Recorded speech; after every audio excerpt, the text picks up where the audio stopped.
Before America was a nation, before it was a map, before borders, flags, or ownership, there was land, ancient land, a land walked, protected, and loved by people whose stories were never fully told. And hidden inside those stories lies one of the most controversial questions in American history. Who were the first people of this land, and who gets erased from the story? Tonight, we explore the origins of Native America, the rise of indigenous civilizations, and the forgotten history of people known today as Black Indians. This is not myth. This is history, complex, painful, and unfinished. Long before European ships crossed the Atlantic, the Americas were already home to millions. Modern archaeology shows that the earliest humans arrived in North America over 15,000 years ago, crossing land bridges from Asia during the Ice Age. They became the ancestors of the native peoples of the Americas. But these were not scattered tribes wandering in isolation.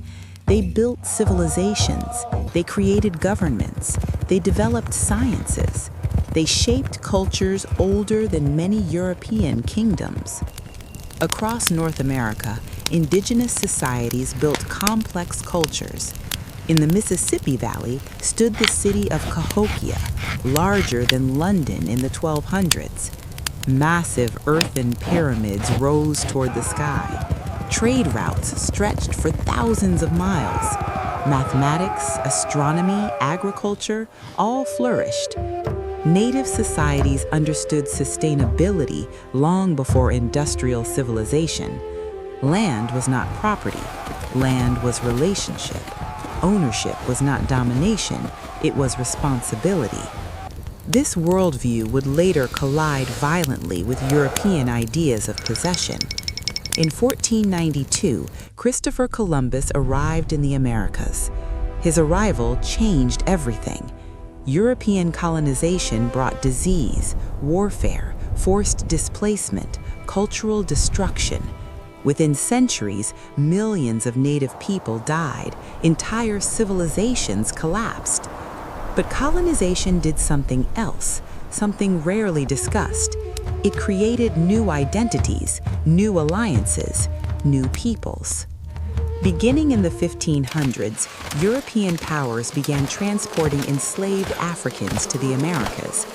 Men, women, and children were taken from their homes and forced into brutal systems of labor.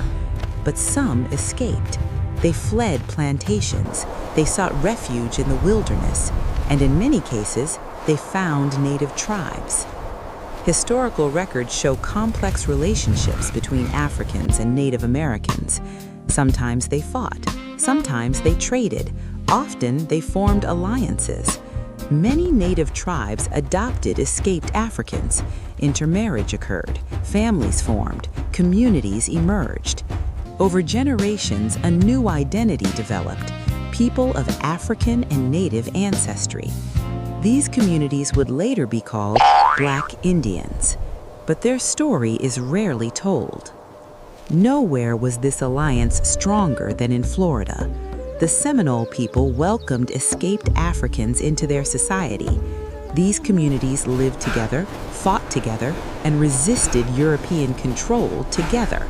They built free settlements, they shared language and culture, they defended their land. This cooperation terrified slaveholders and colonial governments because unity meant resistance. In the 1800s, the United States launched a series of violent conflicts known as the Seminole Wars. The goal was simple: remove Native people, capture escaped enslaved Africans, take the land. Black and Native warriors fought side by side against the U.S. military. They used guerrilla warfare. They knew the terrain. They resisted for decades. It became one of the longest and most expensive conflicts in early American history. Their resistance challenged the idea that America was destined to conquer the continent. Black indigenous communities developed unique cultures. They blended African spiritual traditions, native ceremonial practices, shared languages, shared resistance. Identity was not simple. Was someone African, native, both? Colonial systems demanded rigid categories, but real life was more complex, and those complexities threatened racial hierarchies. As the United States expanded, racial classification became a tool of power. Government policies often erased Native identity from people with African ancestry. Why? Because land rights were tied to tribal membership. If identity could be erased, land could be taken. Many Black Indigenous people were removed from tribal records. Their history faded from official narratives. Who owns land? For Native societies, ownership meant stewardship. For European settlers, ownership meant control. This philosophical conflict shaped American history.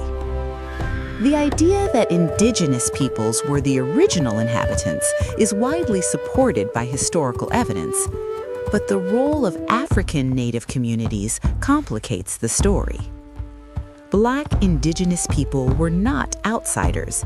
They were part of the land's history, part of its resistance, part of its culture. Their story challenges simplified versions of America's past. Some groups claim that the first Americans were entirely African in origin. Mainstream historians dispute these claims due to lack of strong archaeological evidence. But the existence of Black Indigenous communities is undeniable. The debate continues, and the deeper issue remains: whose history gets recognized? Whose identity gets erased? History is not only about facts, it is also about power. America was expanding, its borders were growing, its power was rising. But beneath that expansion was a system built on removal, slavery, and control. And in this violent transformation, Black Indigenous people, communities born from African survival and Native resistance, faced a new threat: erasure. Not just from land, but from identity, from history itself. This is the story of how law, race, and power reshaped who could belong to America and who would be forgotten. In the early 1800s, the United States sought total control over indigenous lands. Expansion was called destiny, growth was called progress, but for Native nations, it meant displacement. Under President Andrew Jackson, federal policy forced Native tribes from their ancestral homelands in the southeastern United States. Entire nations, including the Cherokee Nation, Choctaw Nation, and Creek Nation, were pushed westward. Families walked thousands of miles. Many died from disease, starvation, and exposure. This forced migration reshaped Native life forever. But for Black Indigenous people, the situation was even more complex because they were caught between two systems of oppression. European colonization did not only transform American government, it transformed Native societies themselves. Some Native tribes, under pressure from U.S. authorities and economic systems, adopted practices of African slavery. This created painful divisions. Within Native communities, people of African descent could be allies, family members, adopted citizens, or enslaved individuals. Reality was complicated. Identity was never simple. Some tribes integrated African descendants fully. Others adopted racial hierarchies influenced by European models. Colonial power was reshaping everyone. When Native nations were forced westward, Black people within those nations traveled with them. Some went as tribal citizens, some as family, some in bondage. On these journeys, communities were broken apart, records were lost, identity became harder to prove. Later generations would struggle to show their native ancestry because documentation had vanished. Erasure was becoming institutional. By the mid-1800s, America moved towards civil war. The question of slavery divided the nation.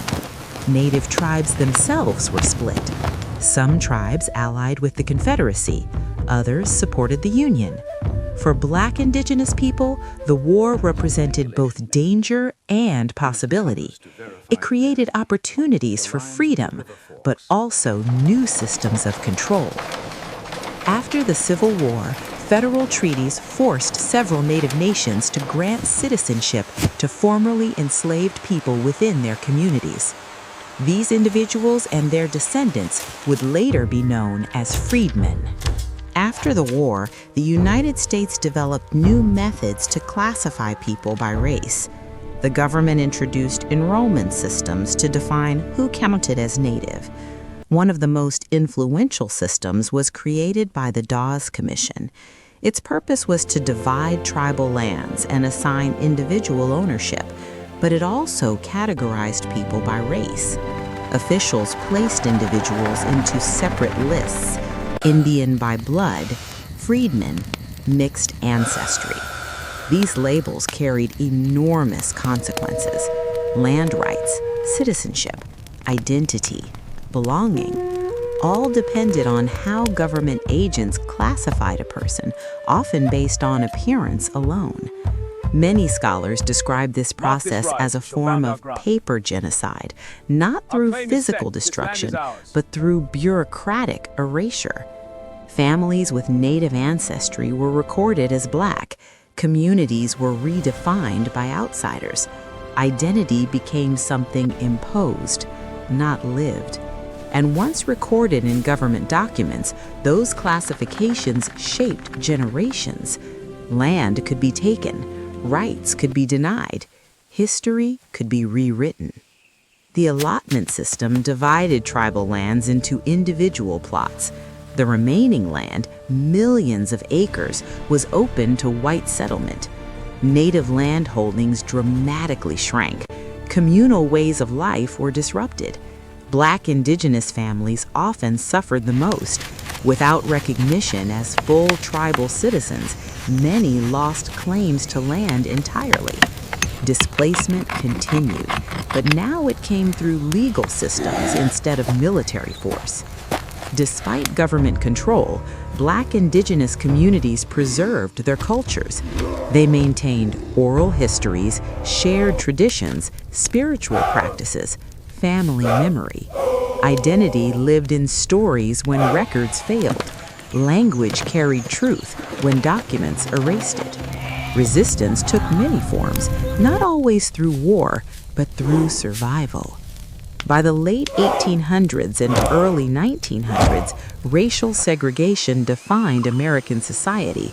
Black Indigenous people often faced discrimination from multiple directions: exclusion from white society, rejection within some Native communities, denial of legal recognition. They lived between worlds, not fully accepted by one, not fully protected by another. Their identity existed in a space the American system struggled to understand. Why did classification matter so much? Because identity determined access to land, resources, political power, recognition. If a group could be declared non-existent, its rights could disappear. If ancestry could be questioned, ownership could be denied. The struggle over identity was never just cultural, it was economic, political, territorial. Across generations, many Black Indigenous families preserved knowledge of their ancestry. Grandparents told stories of tribal origins. Communities remembered shared history. But official records often told a different story. This created a lasting conflict. What matters more, lived memory or government documentation? The answer continues to shape debates about belonging today. Despite erasure, Black Indigenous people continued organizing. They challenged government records. They fought for recognition. They demanded acknowledgement of their ancestry and rights. Their struggle was not only about the past, it was about identity in the present.